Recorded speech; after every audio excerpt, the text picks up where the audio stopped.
Mga kasayan, mag-unbox tayo ng low budget Domino Honeywell Switch. Hindi siya kasayan na low budget ha. Dati yung unang naglagay tayo ng Domino ay 500. And ito, low budget lang. Tignan natin kung parehas lang sila. Kasi meron sa atin nag-request na ilalagay sa Badja City 100. Kaya nag-order tayo nito. Ito siya kasayan ha.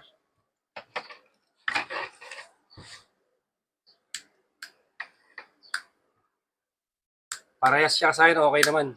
Parehas.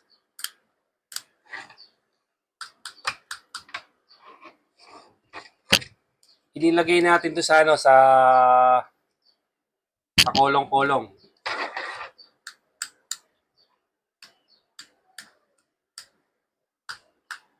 Murang-mura lang kasayan ha. Sa halagang lalo na pag merong mga butcher.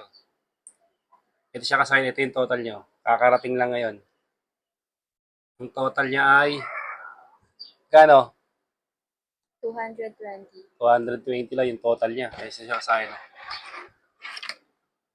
Akala ko nga ang darating ay carbon kasi nakalagay carbon. Hindi naman carbon dumating pero okay lang. Siya kasayan. Carbon fiber. Carbon fiber. Pero okay lang to kasi kamukha ng kamukha ng mga mahal na yung mamahali na almost 500 na Honeywell Switch. Ito ay murang-mura lang. Kakabit natin sa Badja City 100. Sa gustong mag-order, kasi wala naman tayong link, ito yung niya.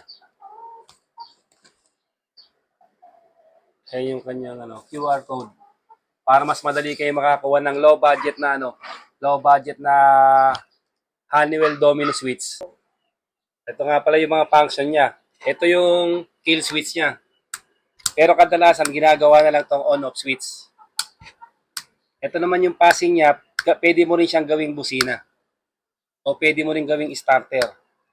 Tapos ito yung pinaka-busina niya. Pwede mong gawing starter. Kasi ito, pare-parehas lang tong tatlo na to ha.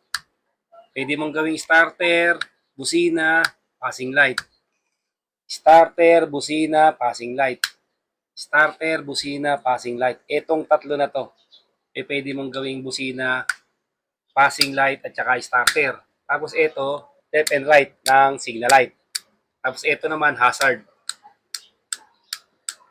Tapos, high beam, low beam ng ating ilaw. Hanggang dito lang mga kasayan. Salamat sa panonood.